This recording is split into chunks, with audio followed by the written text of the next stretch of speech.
क्या आप भी हर दिन काम पर जाकर थक चुके हैं, लेकिन बचत और खुशी के नाम पर कुछ नहीं मिल रहा? क्या आपको भी लगता है कि रिटायरमेंट के बाद आप क्या करेंगे? तो आज मैं आपको एक ऐसी कहानी सुनाने जा रहा हूं जो आपकी सोच को बदल देगी। ये है पाइपलाइन की कहानी, जो आपको सिखाएगी कि फाइनेंशियल फ्रीडम कैसे पाई जाती है। हेलो दोस्तों, मैं हूं आपका दोस्त अरशद। स्वागत है आपका हमारे चैनल पर, जहां हम सेहत और पैसे से जुड़ी जानकारी लाते रहते हैं। चलिए कहानी शुरू करते हैं। बहुत समय पहले की बात है। एक छोटे से गांव में पाब्लो और ब्रूनो नाम के दो नौजवान अगल बगल में रहते थे। दोनों पक्के दोस्त थे और बड़े सपने देखते थे। वे लगातार बातें करते थे कि किसी दिन किसी न किसी तरह वो गांव के सबसे अमीर आदमी बन जाएंगे। वे दोनों ही प्रतिभाशाली भी थे और मेहनती भी। उन्हें तो बस एक अवसर की जरूरत थी, और एक दिन उन्हें वो अवसर मिल गया। गांव वालों ने दो आदमियों को नियुक्त करने का फैसला लिया, जो नजदीक की नदी से पानी लाकर गांव के चौक के हौज में डालें। यह नौकरी पाब्लो और ब्रूनो को मिल गई। दोनों ने एक एक बाल्टी पकड़ी और नदी की तरफ चल दिए। शाम तक उन्होंने शहर के हौज को लबालब भर दिया था। गांव के मुखिया ने उन्हें पानी की हर बाल्टी के लिए एक पेनी का भुगतान किया। हमारा सपना सच हो गया, ब्रूनो चिल्लाया। मुझे अपनी खुशकिस्मती पर यकीन नहीं हो रहा है, लेकिन पाब्लो को इतना यकीन नहीं था। भारी बाल्टियां ढोने की वजह से उसकी पीठ में दर्द हो रहा था और उसके हाथों में छाले पड़ गए थे। अगली सुबह फिर उन्हें ढोने की बात सोचकर ही उसे दहशत हो रही थी। उसने इरादा किया कि वह नदी से गांव तक पानी लाने का कोई ज्यादा अच्छा उपाय सोचेगा। जब वो दोनों अगली सुबह अपनी अपनी बाल्टियां उठाकर नदी की तरफ जाने लगे, तो पाब्लो ने कहा, ब्रूनो, मेरे पास एक योजना है। चंद सिक्कों के बदले में दिन भर बाल्टियां ढोने के बजाय क्यों न हम नदी से गांव तक पाइपलाइन बना लें। ब्रूनो चलते चलते एकदम रुक गया। पाइपलाइन? ऐसा किसने सुना है? ब्रूनो चिल्लाया। हमारे पास एक बेहतरीन नौकरी है। मैं एक दिन में 100 बाल्टियां उठा सकता हूं। एक बाल्टी के बदले एक पेनी मिलती है। दिन भर में $1। यानी मैं एक धन्ना सेठ हूं। सप्ताह भर में जूतों की नई जोड़ी खरीद सकता हूं। महीने भर में गाय खरीद सकता हूं। 6 महीनों में एक नई झोपड़ी बना सकता हूं। हम जिंदगी भर के लिए सही जगह पर पहुंच चुके हैं। अपनी पाइपलाइन के इरादे को दिमाग से निकाल दो। लेकिन पाब्लो इतनी आसानी से हतोत्साहित होने वाला नहीं था। उसने अपने पक्के दोस्त को पाइपलाइन की योजना धैर्य से समझाई। पाब्लो ने कहा, मैं दिन के आधे हिस्से में बाल्टी ढोने का काम करूंगा और दिन के बाकी आधे हिस्से तथा वीकेंड में अपनी पाइपलाइन बनाऊंगा। पाब्लो जानता था कि पत्थरीली जमीन में नाली खोदने में बहुत मेहनत लगेगी। चूंकि उसे ढोई गई बाल्टियों की गिनती के हिसाब से वेतन मिल रहा था, इसीलिए वो जानता था कि उसकी आमदनी शुरुआत में कम हो जाएगी। वो ये भी जानता था कि उसकी पाइपलाइन से अच्छा मुनाफा होने में 1 या 2 साल लग जाएंगे। पर ब्रूनो नहीं माना, लेकिन पाब्लो को अपने सपने पर विश्वास था, इसलिए वो अपनी योजना पर अमल करने में जुट गया। ब्रूनो और बाकी गांव वाले पाब्लो की हंसी उड़ाने लगे। वे उसे मजाक में पाब्लो पाइपलाइन पुरुष कहते थे। ब्रूनो पाब्लो से 2 गुना काम कर रहा था, इसलिए वह लगभग 2 गुने पैसे भी कमा रहा था। वह अपनी नई खरीदी चीजों की शान झाड़ता रहता था। उसने चमड़े की नई काठी वाला एक गधा खरीद लिया, जो उसकी नई 2 मंजिला झोपड़ी के बाहर खड़ा रहता था। उसने नए कपड़े खरीदे। वह सराय में लजीज भोजन करने लगा। गांव वाले उसे मिस्टर ब्रूनो कहते थे, और जब वह शराब खाने में मौजूद सभी लोगों को अपनी तरफ से 1 गिलास शराब पिलाता था, तो वे सभी उसकी तारीफों के पुल बांधते थे और उसके मजाक पर जमकर हंसते थे। जब ब्रूनो शाम को और वीकेंड में अपने जालीदार झूले में लेटा रहता था, तब पाब्लो अपनी पाइपलाइन खोदता रहता था। पहले कुछ महीनों में तो पाब्लो की मेहनत का कोई फल नहीं दिख रहा था। काम मुश्किल था, ब्रूनो के काम से भी ज्यादा मुश्किल, क्योंकि पाब्लो शाम को और वीकेंड में भी काम कर रहा था। लेकिन पाब्लो खुद को बार बार याद दिलाता रहा कि कल के सपने आज के त्याग से ही साकार होते हैं। हर दिन वह खुदाई करता रहा, एक बार में 1 इंच। पत्थरीली जमीन पर कुदाली चलाते समय वह खुद से बोलता रहा कि एक एक इंच करके यह बहुत आसान है। 1 इंच 1 फुट में बदल गए, फिर 10 फुट, फिर 20, फिर 100।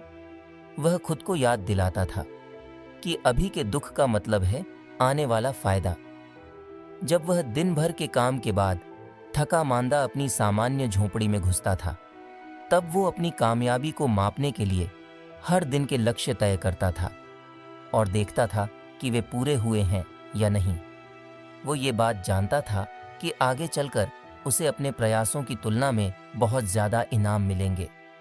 उसने बार बार दोहराया कि अपनी निगाह इनाम पर रखो। दिन महीनों में बदल गए। एक दिन पाब्लो को इस बात का एहसास हुआ कि उसकी पाइपलाइन आधी पूरी हो गई थी।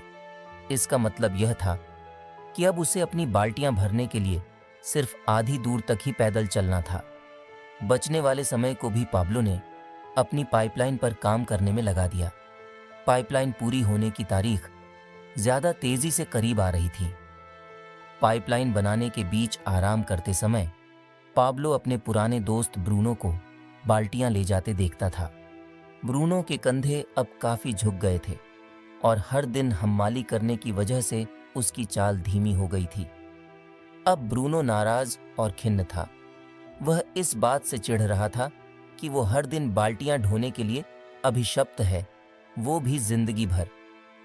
अब वो अपने जालीदार झूले में कम समय बिताता था और शराब खाने में ज्यादा समय बिताता था। शराब खाने के लोग ब्रूनो को आते देखकर फुसफुसाते थे, लो ब्रूनो बाल्टी वाला आ गया। फिर जब शहर का अव्वल शराबी ब्रूनो की झुकी हुई मुद्रा और पैर घसीटकर चलने वाली चाल की नकल करता था तो सभी लोग खीखी करने लगते थे। अब ब्रूनो सबको अपनी तरफ से एक गिलास शराब नहीं पिलाता था, न ही वो चुटकुले सुनाता था। अब तो वह खाली बोतलों से भरे अंधेरे कोने में अकेले बैठना पसंद करता था। आखिरकार पाब्लो का बड़ा दिन आ गया। उसकी पाइपलाइन पूरी हो गई। जब पानी पाइपलाइन से बहता गांव के हौज में आ गया, तब गांव वालों ने आसपास भीड़ लगा ली। अब गांव के पास ताजे पानी की स्थायी आपूर्ति हो चुकी थी, इसलिए आसपास के इलाके के लोग उस गांव में आकर बसने लगे और उसका तेजी से विकास हुआ। एक बार जब पाइपलाइन पूरी हो गई तो पाब्लो को बाल्टियां ढोकर पानी लाने की कोई जरूरत नहीं रह गई। पानी बहता रहता था, चाहे वह काम करे या न करे। ये तब भी बहता था जब वह खाना खाता था, ये तब भी बहता था जब वह सोता था, ये वीकेंड पर भी बहता रहता था जब वह खेलता था। गांव में जितना ज्यादा पानी बहकर आता था, उतना ही ज्यादा पैसा बहकर पाब्लो की जेब में आ जाता था। पाइपलाइन वाला पाब्लो अब चमत्कारी पाब्लो के नाम से मशहूर हो गया। नेताओं ने उसकी दूरदृष्टि की तारीफ की और उससे मेयर का चुनाव लड़ने को कहा। लेकिन पाब्लो समझता था कि उसने जो किया था वह चमत्कार नहीं था, ये तो एक बहुत बड़े सपने का सिर्फ पहला चरण था। देखिए, पाब्लो के पास ऐसी योजनाएं थीं जो उसके गांव से बहुत आगे तक जाती थीं। पाब्लो की योजना पूरे संसार में पाइपलाइनें बनाने की थी। पाइपलाइन आने की वजह से ब्रूनो बाल्टी वाले का काम अब ठप्प हो गया था। पाब्लो को दुख होता था जब वह अपने पुराने दोस्त को शराब खाने में मुफ्त शराब के लिए भीख मांगते देखता था। इसलिए पाब्लो ने ब्रूनो के साथ एक मुलाकात तय की। ब्रूनो, मैं यहाँ तुम्हारी मदद मांगने आया हूँ। ब्रूनो ने अपने झुके हुए कंधे सीधे किए और उसकी काली आंखें सिकुड़ गईं। उसने फुफकारते हुए कहा, मेरा मजाक मत उड़ाओ। पाब्लो ने कहा, मैं यहाँ अपनी शान झाड़ने नहीं आया हूँ, मैं तो तुम्हें एक बेहतरीन कारोबारी अवसर देने आया हूँ। मेरी पहली पाइपलाइन पूरी करने में मुझे 2 साल से ज्यादा लग गए, लेकिन इन 2 सालों में मैंने बहुत कुछ सीखा है। मैं जानता हूँ कि किन औजारों का इस्तेमाल करना है, कहाँ खोदना है, कैसे पाइप बिछाना है। रास्ते में चलते चलते मैंने नोट्स लिखे हैं और एक ऐसा सिस्टम तैयार किया है जिससे मैं एक और पाइपलाइन बना सकता हूँ और फिर एक और। मैं अकेला ही 1 साल में पाइपलाइन बना सकता हूँ, लेकिन यह मेरे समय का बेहतर उपयोग नहीं होगा। मेरी योजना यह है कि मैं तुम्हें और दूसरों को यह सिखा दूं कि पाइपलाइन कैसे बनानी है, और इसके बाद तुम दूसरों को सिखाना और हम में से हर इंसान दूसरों को सिखाएगा जब तक कि इस इलाके के हर गांव में पाइपलाइन न पहुंच जाए, फिर देश के हर गांव में एक पाइपलाइन न पहुंच जाए और फिर आखिर में पूरे संसार के हर गांव में एक पाइपलाइन न पहुंच जाए। जरा सोचो, पाब्लो ने आगे कहा, हम उन पाइपलाइनों से गुजरने वाले एक गैलन पानी के बदले में थोड़े पैसे ले सकते हैं। पाइपलाइनों से जितना ज्यादा पानी बहेगा, हमारी जेब में भी उतना ही ज्यादा पैसा बहकर आ जाएगा। मैंने जो पाइपलाइन बनाई है वह सपने का अंत नहीं है, ये तो सिर्फ शुरुआत है। ब्रूनो को आखिरकार बड़ी तस्वीर दिख गई। वह मुस्कुराया और उसने अपना सख्त हाथ अपने पुराने दोस्त की तरफ बढ़ा दिया। दोनों ने हाथ मिलाया और फिर पुराने बिछड़े दोस्तों की तरह गले मिले। बरसों गुजर गए। पाब्लो और ब्रूनो काफी पहले रिटायर हो चुके हैं, लेकिन उनका विश्वव्यापी पाइपलाइन कारोबार अब भी उनके बैंक खातों में हर साल करोड़ों डॉलर बहाकर लाता है। कई बार तो देहात में यात्रा करते वक्त पाब्लो और ब्रूनो पानी की बाल्टियां ढोने वाले आदमियों के पास से गुजरते थे। उन्हें देखकर बचपन के दोस्त रुक जाते थे। वो उन आदमियों को अपनी कहानी बताते थे और उनकी खातिर पाइपलाइन बनाने में उनकी मदद करने का प्रस्ताव रखते थे। कुछ लोग उनकी बात सुनते थे और पाइपलाइन शुरू करने के अवसर पर उछल पड़ते थे। लेकिन दुखद बात यह है कि ज्यादातर बाल्टी ढोने वाले जल्द ही पाइपलाइन के विचार को खारिज कर देते थे। पाब्लो और ब्रूनो बार बार एक जैसे बहाने सुनते थे, जैसे नंबर 1, मेरे पास समय नहीं है। नंबर 2, मेरे दोस्त ने मुझे बताया था कि वो एक दोस्त के दोस्त को जानता है जिसने पाइपलाइन बनाने की कोशिश की थी और नाकाम रहा था। नंबर 3, जो लोग जल्दी अंदर जाते हैं सिर्फ वही पाइपलाइनों से पैसे कमा पाते हैं। नंबर 4, मैंने जिंदगी भर बाल्टियां ढोई हैं, मैं तो जो जानता हूं वही करूंगा। इतने सारे लोगों में भविष्य दृष्टि की कमी थी। यह देखकर पाब्लो और ब्रूनो दुखी हो जाते थे, लेकिन दोनों दोस्त बाद में इस सच्चाई को कबूल कर लेते थे कि वे बाल्टी ढोने वाले संसार में रहते हैं। इसीलिए बहुत कम लोग ही पाइपलाइन के सपने देखने की हिम्मत कर सकते हैं। आप कौन हैं? बाल्टी ढोने वाले हम्माल या पाइपलाइन के निर्माता? क्या आपको सिर्फ तभी पैसे मिलते हैं जब आप खुद जाकर काम करते हैं, बाल्टी वाले हम्माल ब्रूनो की तरह, या फिर आप एक बार काम करते हैं और आपको उसके बदले में बार बार पैसे मिलते हैं, पाइपलाइन निर्माता पाब्लो की तरह? अगर आप ज्यादातर लोगों जैसे हैं तो आप बाल्टी ढोने वाली योजना पर काम कर रहे हैं। मैं इसे समय के बदले पैसे का जाल कहता हूं और आप इसका समीकरण जानते हैं। 1 घंटे के काम के बदले 1 घंटे का भुगतान, 1 महीने के काम के बदले 1 महीने का भुगतान। बाल्टी ढोने के साथ समस्या ये है कि जब बाल्टी ढोना बंद हो जाता है तो पैसा आना भी बंद हो जाता है, जिसका मतलब है कि सुरक्षित नौकरी या सपनों की नौकरी सिर्फ एक मुगालता है। बाल्टियां ढोने का अंदरूनी खतरा यह है कि आमदनी निरंतर नहीं, टेम्परेरी होती है। अगर ब्रूनो किसी दिन सुबह उठे और उसकी पीठ अकड़ी हुई हो और वह बिस्तर से न उठ पाए तो वो उस दिन कितने पैसे कमाएगा? 0। कोई काम नहीं तो कोई दाम नहीं। यही बाल्टी ढोने वाली हर नौकरी में होता है। अगर आपकी आमदनी कल रुक जाती है तो आप कितने लंबे समय तक अपने हाउस लोन की किस्त चुका सकते हैं, अपनी कार की किस्त चुका सकते हैं या अपने बच्चे की पढ़ाई का खर्च उठा सकते हैं? 6 महीने, 3 महीने, 3 सप्ताह। चाहे आप झाड़ू वाला काम करते हो, कागज कलम वाला काम करते हो या पेशेवर काम करते हो, आप समय की 1 इकाई खर्च करके पैसे की 1 इकाई हासिल कर रहे हैं। इसमें सुरक्षा कहाँ है?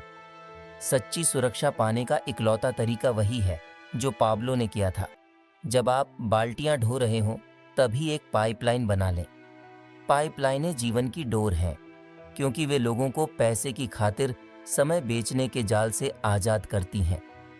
पाइपलाइन बनाते समय आप एक बार काम करते हैं, लेकिन उस काम के बदले में आपको बार बार पैसे मिलते रहते हैं। तो दोस्तों, अब फैसला आपका है। क्या आप एक्टिव इनकम की चूहा दौड़ में फंसे रहेंगे या अपनी जिंदगी की पाइपलाइन तैयार करेंगे? यूट्यूब चैनल या नेटवर्क मार्केटिंग जैसे मॉडल्स एक बेहतरीन ऑप्शन है, जहां आप दूसरों की मदद करके अपना खुद का पैसिव इनकम सोर्स बना सकते हैं। हमारा आज का वीडियो आपको कैसा लगा? नीचे कमेंट में लिखकर बताइए। और अगर आपको यह वीडियो पसंद आया हो तो इसे लाइक करें, अपने दोस्तों के साथ शेयर करें और चैनल को सब्सक्राइब करना ना भूलें। याद रखें, समझदार फैसले ही आपको फाइनेंशियल फ्रीडम तक ले जा सकते हैं। अब समय है पाब्लो बनने का। मिलते हैं अगले वीडियो में कुछ नई जानकारी के साथ। धन्यवाद।